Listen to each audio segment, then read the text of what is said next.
autoridade não se refere simplesmente à questão de dominação, mas na possibilidade dessa dominação ser aceita. É dentro dessa questão que eu vou estar trabalhando com vocês a ideia da relação entre autoridade e família, tá? Da forma como ela vai aparecer no ensaio Max Horkheimer, intitulado exatamente Autoridade e Família, texto que é de 1936 e que está aqui nesse volume da Teoria Crítica número 1, tá? Teoria Crítica número 1, tá? Do Max Horkheimer. Texto um tanto quanto interessante, porque ele vai pegando como aspectos de imposição de autoridade infantil acabam estruturando uma forma de relação e de submissão com a autoridade, uma incapacidade de crítica e de reação a aspectos autoritários, tá? Que depois refletem na vida adulta, na própria questão da psicologia de massas e na adesão a líderes autoritários, tá? Um respeito a uma autoridade sem limite, porque aspectos infantis relacionados à figura dos pais como sendo uma figura maior, uma figura poderosa, uma figura que você não consegue reagir contra, depois de interiorizada, ela acaba se refletindo na relação com chefes, líderes políticos, forças de segurança pública, Estado e daí por diante. Tá bom? Eu não vou começar logo do comecinho, ele tem todo um diálogo falando sobre a questão da cultura, sobre o conceito de autoridade. Eu vou começar já na parte para pensar essa relação entre autoridade e família, que é o tópico final desse texto, tá? Se alguém tiver o livro que vai começar na página 213, eu vou ler alguns trechos aqui e comentar com vocês. Bom, a relação dos indivíduos com a autoridade, relação pré-estabelecida pela forma especial do processo de trabalho na época moderna, requer uma contínua interação das instituições sociais com a criação e consolidação de dois dos tipos característicos que lhe correspondem. Então, a adesão, tá, à forma de trabalho e aos modelos de exploração próprios do capitalismo exigem uma determinada forma de adesão à autoridade por parte do indivíduo. Essa eficiência não se esgota em providências conscientes da igreja, escola, associações esportivas e políticas, teatro, imprensa, etc. Porém, muito mais do que pelos atos conscientemente orientados para a formação humana, essa função é exercida pela constante influência das próprias condições reinantes, pela força criadora da vida pública e particular, pelo exemplo de pessoas que desempenham um papel no destino do indivíduo, em suma, por causa da consciência de processos não controlados. Tá? Então, além de mecanismos no qual a ideologia dominante ela pode se fazer presente de uma maneira consciente, tá? Onde cita-se a igreja, cita-se a escola, associações esportivas que tendem a organizar disciplinarmente o indivíduo, tá? Dentro da adesão e respeito a uma ordem de autoridade necessária a funcionamento de um sistema ancorado na dominação e exploração, tá? A gente tem que considerar, e é isso que o Horkheimer coloca, processos não controlados relacionados a pessoas que desempenham um papel no destino do indivíduo, processos inconscientes que vão relegando a uma adesão à autoridade. Tá? Eu acho que esse ponto, ele é importante para a gente poder fazer essa ponte entre a autoridade e a família. Tá? Ele coloca que a fome, o medo de uma existência miserável obriga os indivíduos a trabalhar, tá? E que essas condições das forças econômicas desempenham seu trabalho e se renovam a cada geração. Esse traço, talvez, a gente possa remeter diretamente ao Marx, na ideologia alemã, quando ele vai falando como traço central na questão da reprodução das relações econômicas, a reprodução de novos indivíduos e uma centralidade dessa função reprodutiva, tá? Cultural, de organização do trabalho, e daí por diante na questão da família de uma maneira direta. A família ela ocupa esse lugar de renovação constante de meios de vida e de indivíduos ligados a determinados meios de vida e sistema econômico. Que mesmo os desejos são plasmados de forma precisa pela situação social em todas as diversas forças de formação que nela se encontram. Então a gente vai encontrando a mesma formação dos desejos de perspectivas.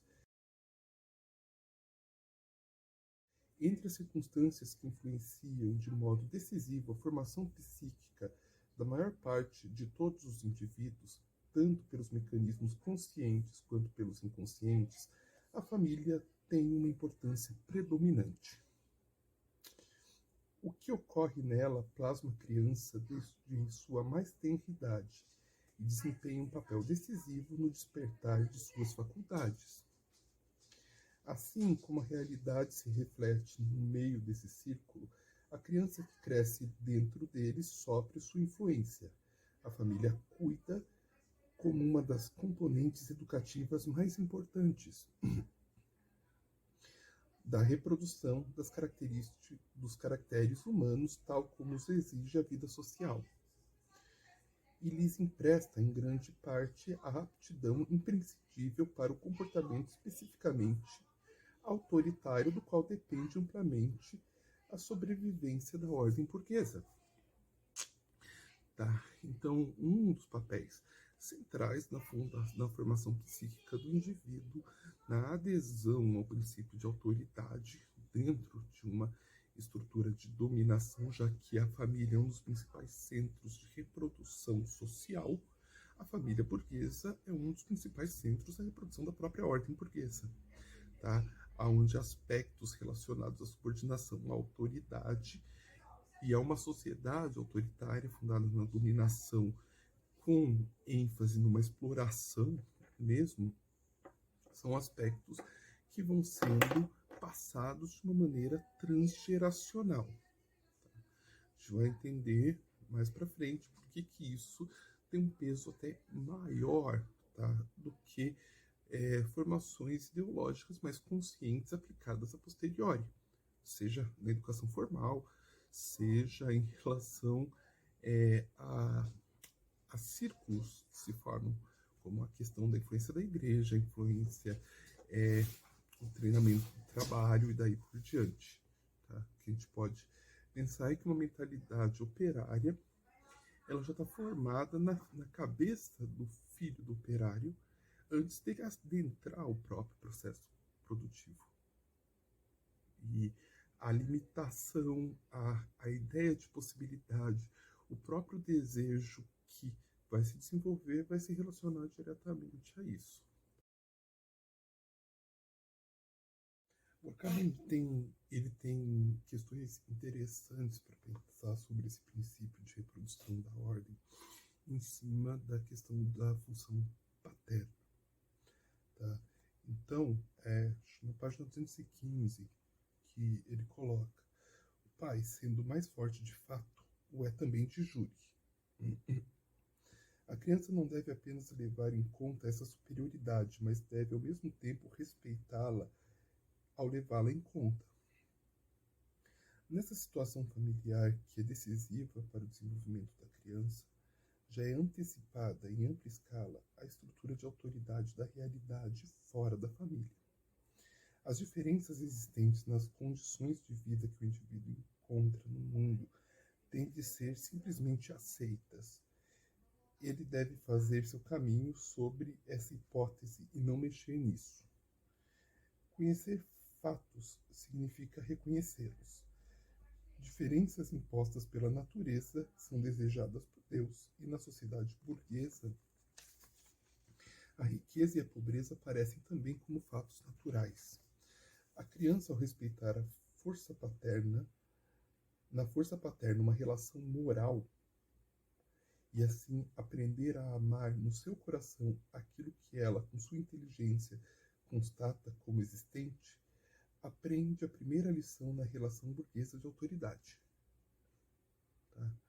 Então, se a princípio o pai ou os adultos aparecem com um princípio de autoridade por superioridade, por aparecerem maiores, mais fortes, mais imponentes, a relação afetiva que se estabelece e na qual se dá o mando, ela vai ligando a ideia da necessidade de submissão a uma ordem que aparece como natural.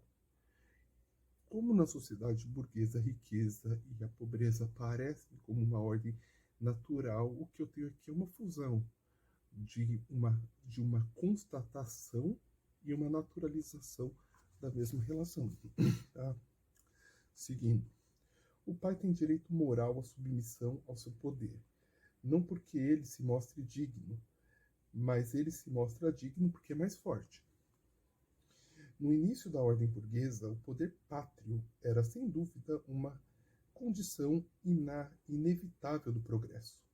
A autodisciplina do indivíduo, o senso de trabalho e de disciplina, a capacidade de perseverar em ideias definidas, a lógica na vida prática, o uso da razão, a perseverança e a alegria em atividades construtivas, tudo isso, em dadas circunstâncias, podia ser desenvolvido sob o ditame e a direção do pai, que, por sua vez, havia experimentado em si mesmo a escola da vida.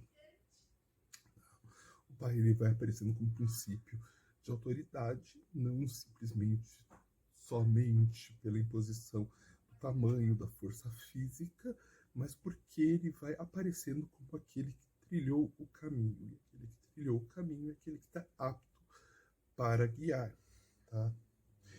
Contudo, desde que esse utilitarismo não é reconhecido em seus verdadeiros motivos sociais, mas é obscurecido por ideologias religiosas ou metafísicas e permanece necessariamente impenetrável, ele ainda pode parecer ideal numa época em que, na maioria dos casos, a família pequena, igualada nas possibilidades pedagógicas da sociedade, oferece certas condições miseráveis para a educação humana. Tá? Isso aparecia dentro da dimensão de um projeto familiar, de uma questão de prosperidade, de uma questão utilitária de eu sei o caminho que você está percorrendo, eu já passei pelas mesmas coisas, eu vou te ajudar. Então o pai aparecia como um guia, uma construção, mas o mesmo princípio ele se mantém mesmo quando você não tem mais a irrupção do começo da ordem burguesa, onde você tem esse ímpeto, tá? De progresso. Isso vale também para outras funções da família. No curso da história, ela cumpriu funções extremamente diversificadas e numerosas. Em comparação com os tempos em que era a entidade principal de produção, ela não só perdeu inteiramente algumas daquelas funções, mas também as restantes foram atingidas pelas mudanças gerais. Tá? Ele vai seguir falando aqui sobre as funções sociais que a gente passa a ter, que a família vai perdendo com o próprio desenvolvimento da ordem burguesa. Se a gente for pensar sobre as organizações anteriores ao capitalismo na Europa, a família ela ocupava um papel central como unidade produtiva. O capitalismo ele atomiza as pessoas. se o capitalismo ele atomiza e ele toma cada um como indivíduo isolado, a família ela preserva sua dimensão ideológica que não se altera. Então, culturalmente, ela continua sendo um centro que vai modulando ali a formação do próprio indivíduo, enquanto que ela vai perdendo um papel central na reprodução da ordem social. Tá? Ainda sobre a questão da função paterna, tá? E a questão do pátrio poder atrelado a ela, pensando numa sociedade patriarcal, pensando numa sociedade é, capitalista ou de classe que vai se formando, o Horkheimer escreve. Tá? O desespero de mulheres e crianças, o roubo de sua felicidade, a exploração material e psíquica por causa da posição preponderante do pai, fundamentada na economia, apenas em períodos extremamente limitados, regiões e camadas sociais, pesou nos últimos séculos menos sobre a humanidade do que na antiguidade. Tá? Apesar de a gente não ter um sistema fundado com uma centralidade na figura do patriarca, como, por exemplo, você estabelecia no direito romano, tá? Apenas em casos extremamente isolados, essa autoridade ela não pesou nos últimos séculos como pesava na antiguidade. Tá?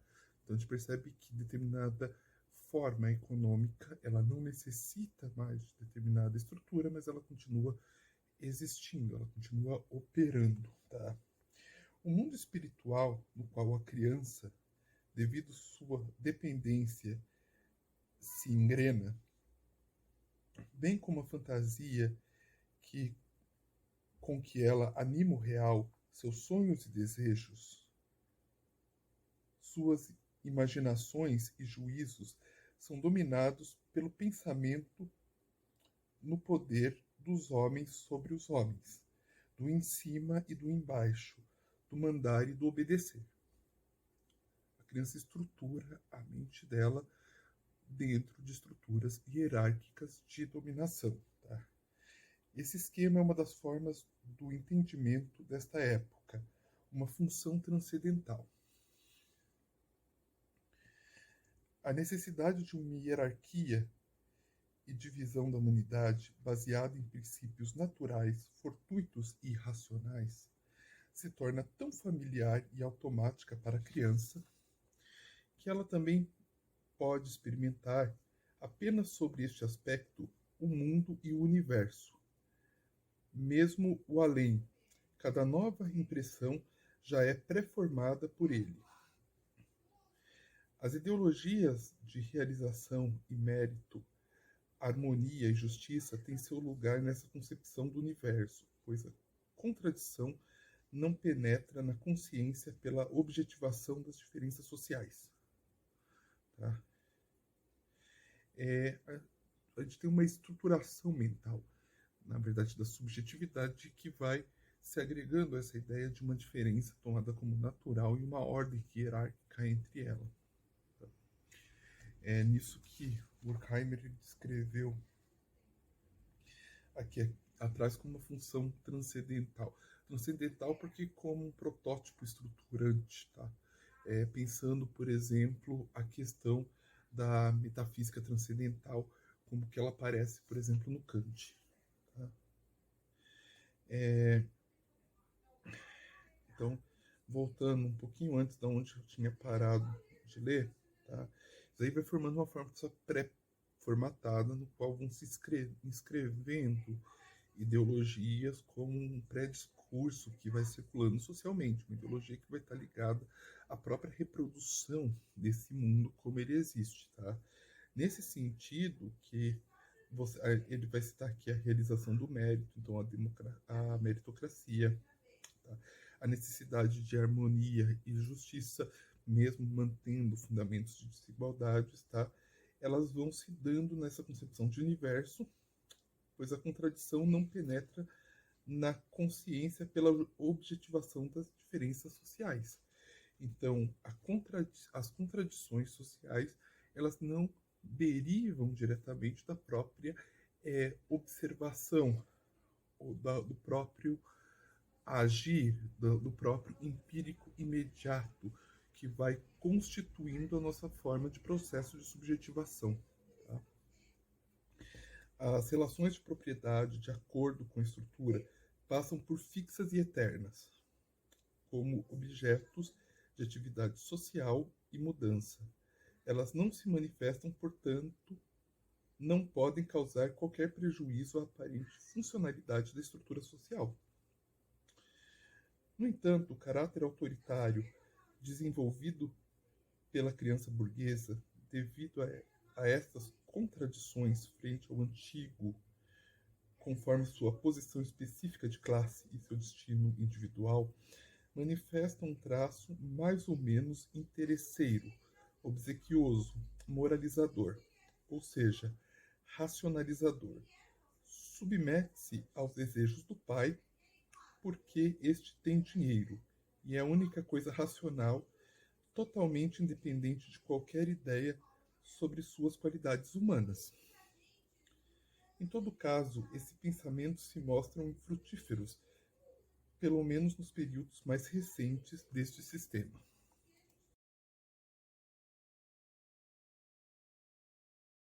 Começando a falar sobre a questão da formação do caráter, tá? Daí Horkheimer escreve: os diversos mecanismos que atuam na formação do caráter autoritário na família foram pesquisados especialmente pela moderna psicologia das profundezas.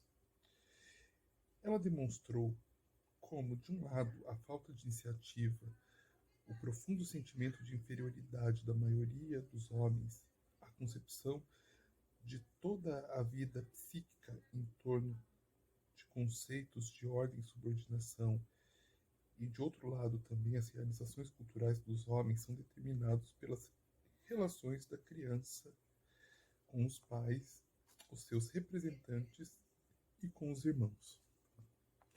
Então, Horkheimer recorre à questão da psicanálise e da questão da formação do psiquismo dentro das relações primárias na qual a criança se insere. Os conceitos de repressão e sublimação, como frutos de conflitos com a realidade social, ajudam amplamente a compreensão desses processos. Para a formação do caráter autoritário, é especialmente decisivo que as crianças, sob a pressão do pai, aprendam a não atribuir cada insucesso às suas causas sociais, mas a deter-se nas razões individuais e a hipostasiar estas, ou religiosamente, como culpa, ou naturalisticamente como falta de vocação. Tá? Então, as falhas do sujeito, os erros, eles não são atribuídos a uma casuística, a uma busca dos fundamentos que levaram a eles, mas ou eles são naturalizados ou eles são relegados como culpa, mas eles vão sendo reduzidos a uma esfera individual de julgamento, na qual papel no qual o pai aparece como juiz. A gente pensar, por exemplo, a constituição de um ideal de eu, tá? E de um super-eu relacionado a uma interiorização desses ditos paternos. A má consciência formada na família capta inúmeras energias que de outra forma poderiam ser contrárias às circunstâncias sociais que influenciam o próprio fracasso. O resultado da educação paterna são pessoas que desde o princípio procuram a falha em si mesmas. Nesse o caráter obsessivo da nossa civilização. Tá? Em outros tempos, isso era uma qualidade produtiva, isso é, na medida em que o destino dos indivíduos e o bem-estar de todos dependiam, pelo menos em parte, de sua capacidade. Atualmente, o coercivo sentimento de culpa, na forma de uma permanente predisposição ao sacrifício, impede a crítica da realidade e o princípio mostra essencialmente seu lado negativo até tornar-se corretamente um princípio geral. Então, uma tendência social a a redução de uma aceitação da realidade, uma interiorização das limitações enquanto autoculpa ou incapacidade ou punição, tá? E uma impossibilidade de poder se levantar e se mover diante desses titanes. Nesse ponto, o Horkheimer vai falar que esses princípios eles podem se reduzir num princípio geral, como a consciência viva em cada membro da sociedade humana autodeterminadora, de que toda felicidade é fruto do trabalho comunitário. Tá? Os tipos humanos que predominam hoje não foram educados para chegar à raiz das coisas e tomam a aparência pela essência. Por meio do pensamento teórico, eles não são capazes de ir por conta própria além da mera constatação, ou seja, a inclusão da matéria em conceitos convencionais. Também as categorias religiosas e outras às quais se ousa chegar já se encontram prontas. Aprendeu-se a servir-se delas sem crítica. Categorias, conceitos filosóficos aparecem como coisa em si. Tá? Aquilo que é transmitido não aparece como algo que foi construído. A crueldade, o remédio do orgulho ferido, segundo Nietzsche, flui para outros canais que não os do trabalho e do conhecimento, aonde certamente poderia levá-la à educação racional. Tá? Então, os aspectos de crueldade que poderiam ser vinculados, tá, à questão das condições sociais que produzem o sofrimento, eles são desvinculados e jogados a outros lugares.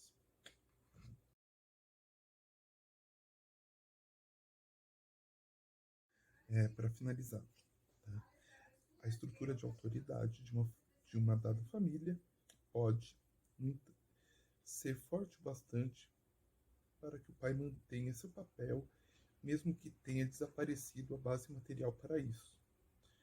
Do mesmo modo que na sociedade determinados grupos podem continuar dominando, por pouco que tenham a oferecer no total. Os poderes psíquicos e físicos que procederam do econômico demonstram então sua capacidade de resistência.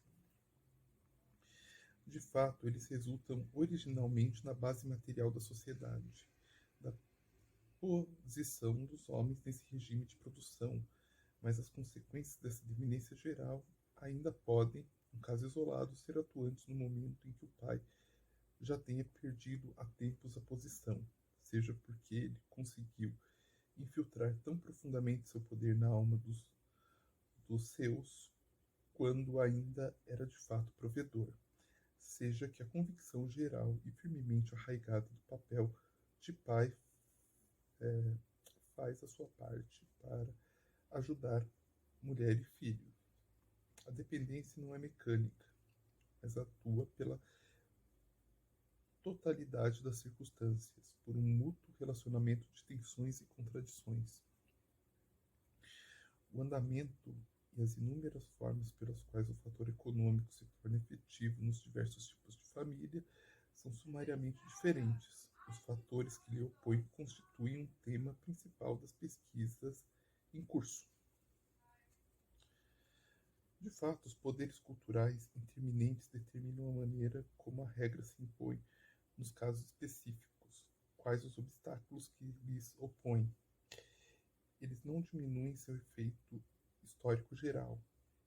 A idealização da autoridade paterna, como se emanasse de um decreto divino da natureza das coisas ou da razão, se revela a um exame mais acurado como a glorificação de uma instituição economicamente condicionada.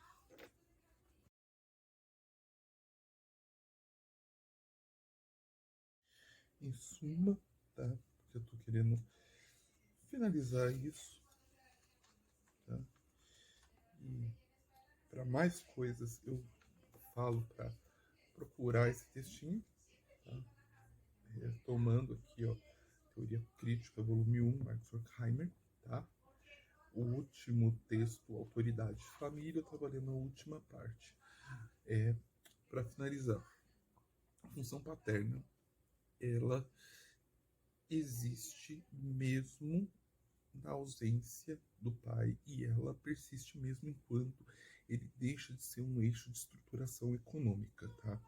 Porque enquanto tinha ali a família patriarcal organizada em cima da figura dele e o trabalho coletivo e comunitário organizado pela família era da onde dependia a própria existência da família, tá?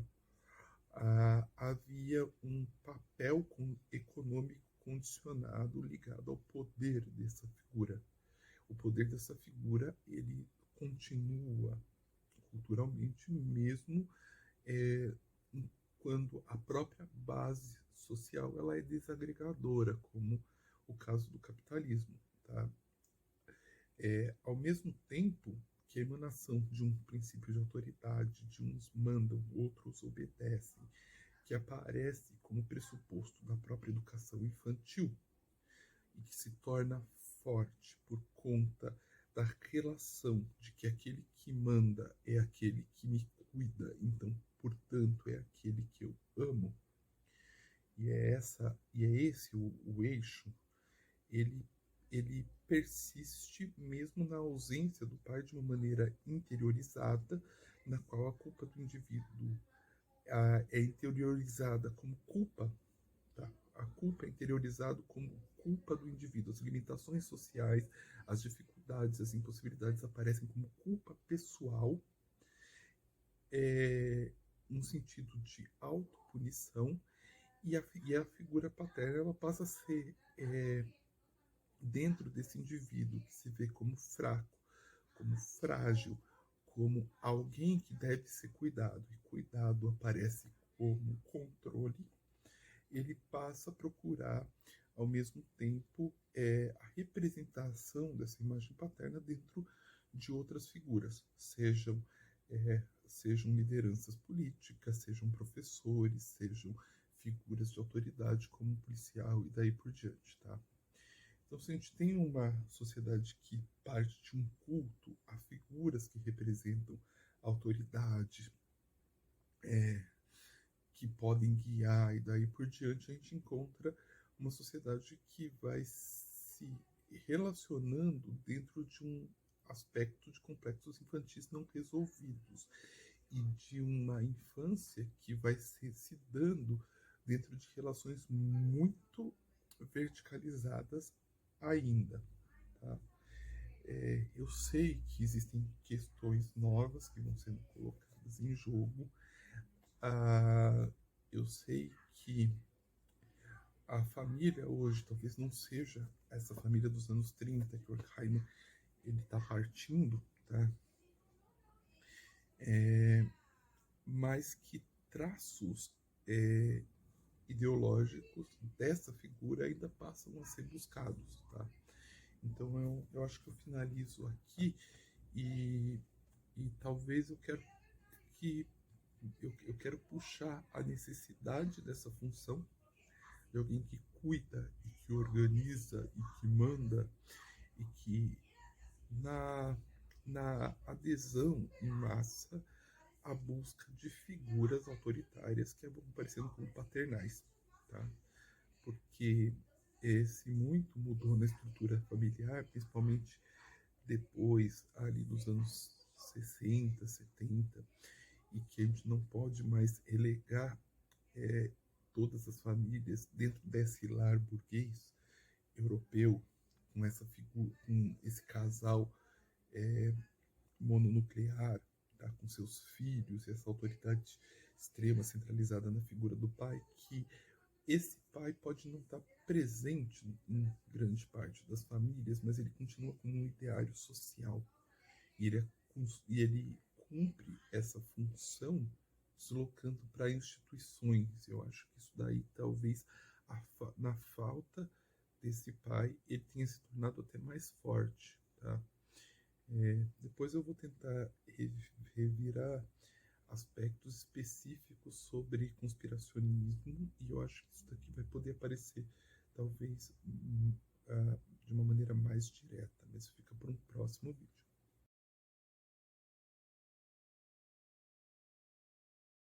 tô com um curso para pensar o gênero na clínica, tá? Pensando a questão da violência, da normatização, pensando na construção do conceito, no potencial crítico, nas limitações, tá? E eu vou deixar o link aqui, tá? Se alguém quiser se inscrever, fique à vontade, tá bom? Vou encerrando aqui.